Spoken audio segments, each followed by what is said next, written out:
Oh man, guys, I can't believe it. What a perfect way to start March 2023 off with a bang. Oh yeah, I can hear other consoles that aren't the PS Vita just filled with jealousy now at the moment. Anyway, back to the news. There is an incredible update that we just have to talk about here today. To not do so would be evil. Now you may recall back like, gosh, what's it already been? Almost 2 years now, if not that the Little Big Planet servers for playing online were going to be shut down and have since been shut down for a while now. I'm still shaking my fist about that even to this day. We were all quite devastated. But hark, we had a silver lining to this. Not that long after, a new project started by the community themselves, because yeah, they're always having to pick up the slack where Sony has left off. I'm wagging my finger as we speak at you, Sony. But a new project was announced called Project Lighthouse, which would be able to sort of resurrect the Little Big Planet servers for many of the legacy platforms, Vita included. And I'm happy to announce today that it's finally here. Yes, Project Lighthouse public beta will be launching March 6, 2023. Holy smokes, that's only a few days away from the time this video goes live. Now allow me to read you a little bit of what this is going to entail. This comes from littlebigplanetunion.com. Ah, and what a beautiful union it is. Hello, SAC folk. We are proud to announce that Project Lighthouse public beta launches on March 6, 2023. This will enable online features for Little Big Planet on the PS3 and Vita for the first time since the official server shut down in 2021. Ooh, I can still feel the painful sting of that. Let's talk about how you can prepare for public beta. Everyone, get your pencils and papers ready, or just take a screenshot. What do I need to play Beacon public beta? To play our Little Big Planet custom servers when public beta releases, here is what you'll need to do. Don't fret. If it seems a bit complicated, we have an easy to follow tutorial coming soon. Something tells me I'm probably gonna need that. You can also attend our Little Big Planet patching workshop on our Discord server over the coming weeks for support from experienced beta testers. Yeah, something tells me I'm definitely gonna need that. 1, you'll need a PlayStation 3 or Vita with custom or hybrid firmware. Jailbroken, of course. This allows the consoles to run modified versions of the game. Alternatively, you can also use the RPCS3 emulator on a computer. With a legal copy of the game, you'll need to patch the server address in your game's binary file eboot to Beacon server address. Otherwise, your game will attempt to reach the now offline servers that were once hosted by Sony, and as we all know now, guys, are not. In other words, going there will take you nowhere. Once you've patched the eboot file and put it on your system, connect to Little Big Planet Network and boot up the game. Then attempt to connect to the Little Big Planet online features. You should get a custom announcement screen. Congratulations, you've connected to Beacon. If this makes your head spin, and believe me, many of it does for me as well, don't worry, easy to follow tutorials are coming soon. Have I mentioned yet that I'm going to be needing those tutorials myself? Make sure you bookmark our website and follow us on Twitter so you are one of the first to know when those tutorials drop. Curious about what's going on the private beta community for Beacon? You can see all the photos, levels, reviews, comments, and more on Beacon's website. Please note, what you see is still a work in progress. The site and the server will continue to evolve over time. The Little Big Planet servers for both the PS3 and PS Vita will be back up very soon for people that have jailbroken systems. Thank you for making us go through all this trouble, Sony. And if you want to learn more information on this project, I will have a link down to this website down in the video description. So at this point, I'm very curious. Have any of you guys heard of the Project Lighthouse project? How often did you use the Little Big Planet servers back in the day? And are you going to use this once it goes live on March 6th? I'd love to know down in the comments section below. Now, before I go, there is a Patreon question that just beckons to be answered. Don't worry, it's not kinky, but in my head it will be. This comes from Thomas Cromet, and they would like to know, what are some of your earliest games that got you into gaming, and what are some of your favorite non-PSP/Vita games of all time? Whoa, is my body ready for such a question?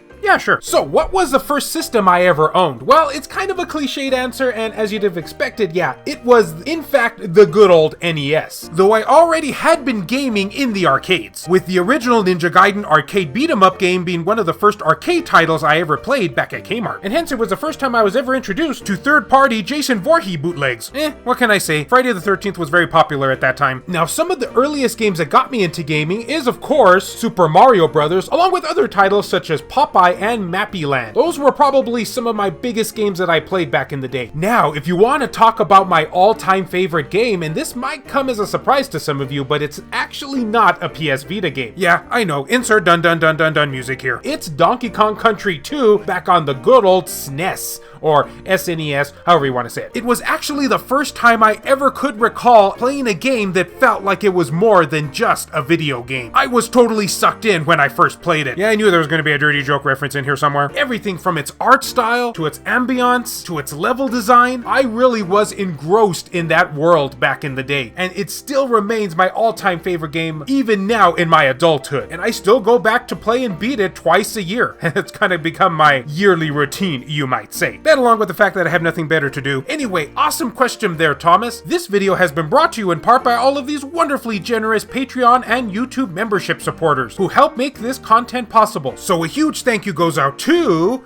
Gutter Drums, Hemdall Imbert, Wendy K, David Ray, Phantom XRS, Saul Ramirez, Kyle Brooks, JR, Silica, Thomas Cremette, Adam Thury, Sculpture Tugel TCG, BMF, Claimer Malarkey, VG Legends, Jared Haddo, Kevin Enright, Heston Joseph, Crazy Cat, Rodrigo Vera, Hero Acer, Adam Sondi, PS Vita S, Richard Cruz, Joseph Shavak, Jelly, H-Hitter, Michael O'Connor, Chris Foxhound, Jimmy Gilby, Bushin Ryu Cat, Matt Fox, Reiko Star, Franz Hartle, Aridri, No Good, Last Rated 87, Neo Arashi, Milk Sama, PSP Guru, Jamie, Hector Gonzalez, Kayonko, That Bro, Juan M. Hermosillo, Eric DeWitt, Tasha Monty, Mazgas, Saban Fire, Buzz Saiyan, Rizal Pliskin, 1488 Dental, Azumara, Nintendo Switch at 2 AM, Donut Valley, Ricardo Martinez, Cham Plow, Rendi Azadech, Zakrito, Alan Iwazuk, Shin Snake, Worthorga, Mishuga 360, Samai 241, and Airkick 72. If you would be interested in supporting the channel and gaining access to a number of perks, including having your name featured on the end credits of these videos, or if you wish to remain anonymous, that can be provided too, then make sure to check the links down in the description below. I have numerous ways for you to do this down there. Can't support in this manner? Don't worry about it. I also have some affiliate links from both Amazon and PlayAsia for anyone who is interested in purchasing something from them. Basically, the way it works is so long as you use one of those links to just access their website, then anything you purchase afterwards, a small commission will go to help support this content at no extra cost to you, the consumer. I also have channel merchandise available, and of course, as always, likes and shares can help equally as much. Wait, so what were we talking about again? Donkey Kong Country 2, Jason Voorhees third-party bootlegs, oh yeah, Project Lighthouse and the Little Big Planet servers going down. Thanks, Sony.